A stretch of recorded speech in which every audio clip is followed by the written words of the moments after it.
कि supreme court में दो अहम केसेस की समाअत चल रही है। साबिक जज शौकत सिद्दीकी जिनको बरतरफ किया गया था, वो केस की समाअत है, और साबिक डिप्टी स्पीकर कौमी असम्बली कासिम सूरी के इंतखाबात में धांधली केस की समाअत हुई है, जिसमें चीफ जस्टिस की तरफ से अहम रिमार्क्स दिए गए हैं और कासिम सूरी के खिलाफ आइन शिकनी की कार्रवाई करने का इंदिया भी दिया गया है। कहा गया है कि पहले कासिम सूरी जो है वो स्टे लेकर मराद इंजॉय करते रहे, और अब उनके वकील कह रहे हैं कि उन्होंने असम्बली की मुद्दत ख़त्म हो गई है, लिहाजा ये केस बनता नहीं है। तो ये एक अजीब सा मामला है।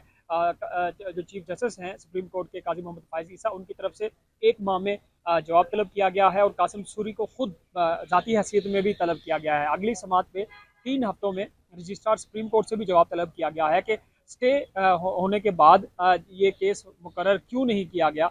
ये जवाब मांगा गया है रजिस्ट्रार सुप्रीम कोर्ट से, और साथ में इंक्वायरी रिपोर्ट भी मांगी गई है कि जब कासिम सूरी इंतखाबात में जो इंतखाबी धांधली केस था, उसके बाद कासिम सूरी डिप्टी स्पीकर रहे, उनके जो वकील थे नईम बुखारी, उन्होंने अदालत को कहा कि 22 अप्रैल को कासिम सूरी ने इस्तीफ़ा दे दिया था, तो लिहाजा वो असम्बली में मौजूद नहीं हैं, तो उनके ऊपर अब ये केस ख़त्म होना चाहिए। जिसके बाद चीफ जस्टिस ने ये जवाब दिया कि हम इस केस को मजीद सुनेंगे और इसकी जो इंक्वायरी रिपोर्ट है उसको भी देखेंगे, और उन्होंने ये भी कहा है कि कासिम सूरी खुद अपना जवाब जमा करवाएं अपने दस्तखत के साथ, और अगली समाअत में पेश भी हों। दूसरी तरफ शौकत सिद्दीकी हैं, साबिक चीफ जस्टिस हैं इस्लामाबाद हाई कोर्ट के, उनकी बरतरफी का केस चल रहा है।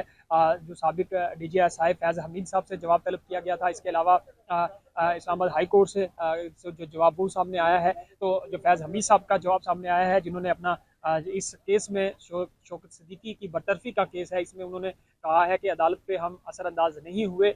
जो शौकत सिद्दीकी साहब इल्ज़ामात लगा रहे हैं वो उसमें सदाकत नहीं है। उन्होंने ये भी कहा कि वो जिस वक्त DGI थे, वो अपने फ़राइज़ मनसबी थे, वो अपने अंदाज में इदारे के रूल के मुताबिक सर अंजाम दे रहे थे। लेकिन ये जो बरतरफी में अगर शौकत सिद्दीकी साहब इल्ज़ामात लगा रहे हैं, इसमें उनका कोई अमल दखल नहीं है। तो अभी ये केस सुना जा रहा है, आज देखना होगा कि सुप्रीम कोर्ट इसमें क्या फैसला करती है। अभी हम देख रहे हैं कि काफ़ी ज़्यादा रश है, सिक्योरिटी के सख्त इंतजाम है, और सुप्रीम कोर्ट में पिछले 2-3 दिनों से एक नई पेशरफ ये भी सामने आई है कि सिर्फ साफ़ियों का हर चैनल से एक ही साफ़ी का दाखिला सुप्रीम कोर्ट के अहाता में होगा। इसके अलावा गैर मुतल्लिका लोगों को इजाज़त नहीं होगी। काफ़ी ज़्यादा सिक्योरिटी सख्त की गई है। सुप्रीम कोर्ट के मामला काज़ी फायज़ ईसा साहब खुद देख रहे हैं।